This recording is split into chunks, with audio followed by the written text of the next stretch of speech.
माता सीता की मुँह दिखाई में उनकी सबसे छोटी सास कैकेयी ने उन्हें अयोध्या का सबसे सुंदर भवन कनक भवन उपहार में दिया तो उनकी मझली सास माता सुमित्रा ने अपने जूड़े से चूड़ामणि निकालकर सीता जी के जूड़े में लगा दी थी। वहां उपस्थित लोगों को आश्चर्य हुआ कि माता कैकेयी ने तो मुँह दिखाई में कनक भवन की रत्नजटित कुंजी बहू सीता के आंचल से बांध दी है, जबकि माता सुमित्रा ने तो केवल अपने जूड़े से निकालकर यह छोटी सी चूड़ामणि जनकनंदिनी को उपहार स्वरूप दी है। वह तो बड़ी कृपण कंजूस है। तब कुलगुरु महर्षि वशिष्ठ ने सभी उपस्थित जनों को चूड़ामणि की महिमा और इतिहास बताते हुए कहा, चूड़ामणि जूड़े में लगाए जाने वाला वह आभूषण है जिसकी समानता केवल श्रीमन्नारायण के हृदय पर शोभायमान कौस्तुभमणि ही कर सकती है। संसार के समस्त आभूषण मिलकर भी इस चूड़ामणि की समानता नहीं कर सकते हैं। महालक्ष्मी के प्राकट्य से पहले उन्हीं के समान रूपरंग वाली अपूर्व सुंदरी रत्नाकर नंदिनी जो कि समुद्रकन्या थी, प्रकट हुई। भगवान श्रीहरि को देखते ही रत्नाकर नंदिनी अपना हृदय उन्हें समर्पित कर बैठीं। तभी भगवान की नित्य शक्ति क्षीरोत्तन्या साक्षात महामाया लक्ष्मी जी प्रकट हो गई। उन्हें देखकर ऐसा जान पड़ता था मानो चमकती हुई बिजली प्रकट हो गई हो।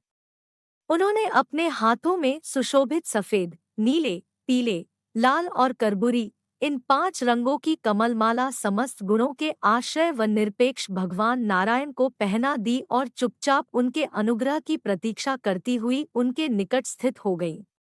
समुद्र की ज्येष्ठ पुत्री रत्नाकर नंदिनी मन मसोस कर वहीं खड़ी रह गई। उनके मन के भावों को जानकर श्रीहरि स्वयं उनके पास जाकर बोले, मैं तुम्हारे मन के भावों को जानता हूँ। पृथ्वी का भार हरने के लिए मैं जब जब अवतार धारण करूंगा तब तुम मेरी संहारिणी शक्ति के रूप में अवतरित होगी। कलयुग के अंत में कल की रूप में जब मैं प्रकट होऊंगा तब तुम्हें पूरी तरह अंगीकार करूंगा। अभी सत्ययुग है। त्रेता और द्वापर युग में तुम त्रिकूट पर्वत शिखर पर वैष्णवी नाम से अपनी मनोकामना पूर्ति के लिए तप करो। तब रत्नाकर नंदिनी ने अपने पिता द्वारा दी गई रत्नजड़ित चूड़ामणि, जिसे विश्वकर्मा ने बनाया था, अपने जूड़े से निकालकर श्रीहरि को भेंट कर दी और तप करने के लिए चली गई। भगवान श्रीहरि ने वह चूड़ामणि पास खड़े देवराज इंद्र को भेंट कर दी, क्योंकि वह उसे ललचाई दृष्टि से देख रहे थे। इंद्र ने वह चूड़ामणि इंद्राणी के केशों में सजा दी। देवराज इंद्र शमरासुर से बहुत दुखी थे, वे उसे पराजित नहीं कर पा रहे थे। उन्होंने शमरासुर से युद्ध में महाराजा दशरथ से सहायता मांगी। महारानी कैकेयी ने अपने पिता के यहाँ शस्त्र चलाना सीखा था और वे रथ हाँकने की विद्या में भी पारंगत थी।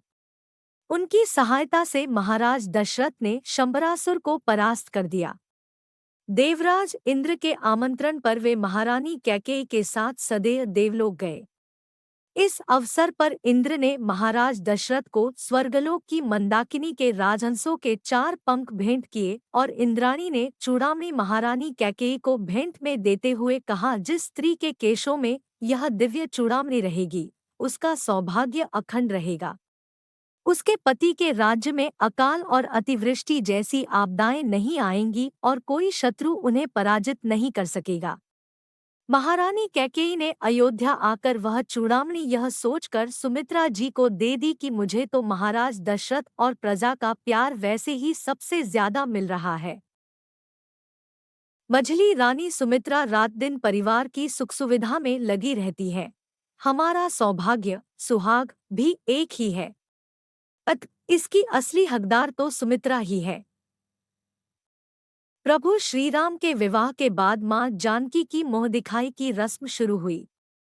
कृपा की मूर्ति महारानी सुमित्रा ने जब घूंघट की ओट से जनक दुलारी का मुख देखा तो वे बस उन्हें देखती ही रह गई और वात्सल्यवश नववधू को सौभाग्य का आशीर्वाद देते हुए उन्होंने अपने केशों से सजी चूड़ामणि को निकालकर जानकी जी के जूड़े में सजा दिया।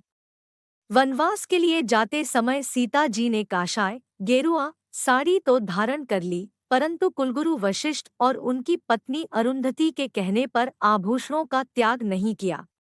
रावण द्वारा हरण किए जाने पर वह पुष्पक विमान से अपने आभूषण जगह जगह डालती रही।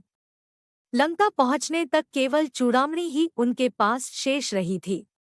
चूड़ामणि की महिमा जानने के कारण ही उन्होंने उसे अपने शरीर से अलग नहीं किया था। सीता जी की खोज में जब हनुमान जी अशोक वाटिका में जाकर श्रीराम की मुद्रिका मां जानकी को देते हैं और कहते हैं, तब वही चूड़ामणि सीता जी ने प्रभु श्रीराम को अपनी पहचान बताने के लिए हनुमान जी को दी थी। वह जानती थी कि जब तक यह चूड़ामणि प्रभु श्रीराम के पास नहीं पहुंचेगी, लंका का विनाश और रावण की पराजय संभव नहीं होगी।